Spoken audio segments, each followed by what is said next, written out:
Bonjour à tous, bienvenue sur Acteurs Public TV, bienvenue également au Parc de la Villette à Paris où se déroulent actuellement les GERU 2017, les Journées nationales d'échange des acteurs du renouvellement urbain. C'est un événement qui a été organisé par l'ANRU, l'Agence nationale pour le renouvellement urbain. Et j'ai l'honneur d'accueillir en plateau Madame Isabelle Camille, bienvenue. Merci. Alors vous êtes adjointe à la sous-direction du renouvellement urbain, du développement économique et de l'emploi au CGET, le Commissariat général à l'égalité des territoires. En quoi est-il important selon vous d'avoir une implication citoyenne dans la politique de la ville et plus précisément dans le renouvellement urbain ?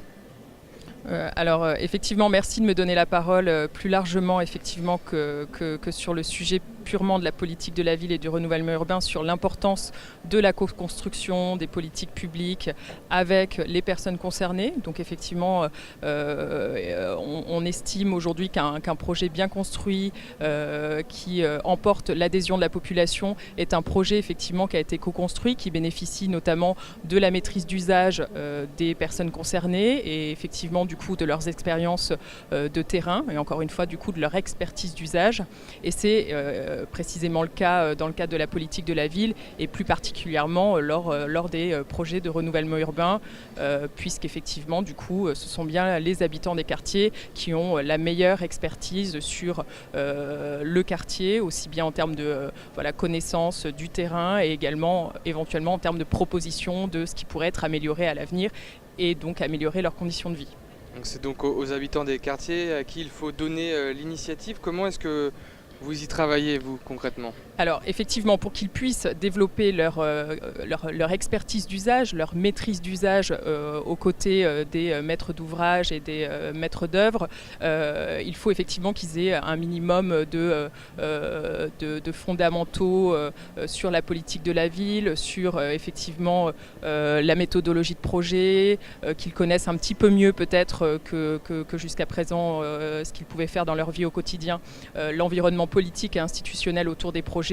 Et effectivement, c'est un besoin qui a très rapidement été identifié et qui a fait que le CGET a mis en place une école du renouvellement urbain, donc à l'école du renouvellement urbain désormais mise en place à Aubervilliers depuis une année, qui offre aux conseillers citoyens des 216 quartiers d'intérêt national concernés par le NPNRU la possibilité d'être formés. Donc c'est une formation assez intensive sur 5 jours où ils apprennent effectivement les fondamentaux de la politique de la ville, du portage de projets et en fait le but c'est qu'à la fin ils puissent être réellement en capacité de co-construire avec les élus locaux, l'État sur leur territoire. Alors justement, est-ce que vous avez peut-être un exemple à nous donner, des effets concrets sur le terrain, une expérience avec des habitants justement ? Oui, je pense qu'effectivement, alors les choses se mettent peu à peu en place. Encore une fois, on a une montée en charge de ces conseils citoyens. De plus en plus, effectivement, ils sont identifiés par les habitants des quartiers, ils sont identifiés par les élus, par l'ensemble en fait, des acteurs concernés par la politique de la ville et le renouvellement urbain. On peut penser effectivement peut-être par exemple à Romainville, en Seine-Saint-Denis, où on voit les premiers effets en fait, d'une réelle co-construction, où voilà, le point de vue des habitants a été pris en compte et où effectivement en termes même de phasage du projet, très rapidement les habitants ont préféré effectivement mettre peut-être dans un premier temps tout ce qui est pôle éducatif,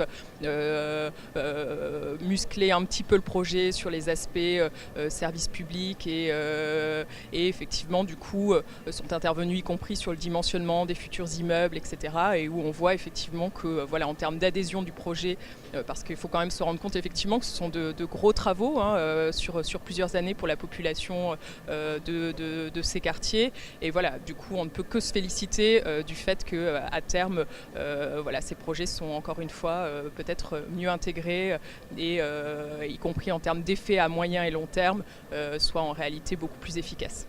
Une expérience, un projet en tout cas qui appelle à d'autres succès. Merci Isabelle Camille d'avoir répondu à nos questions. Merci à vous. À bientôt. À bientôt.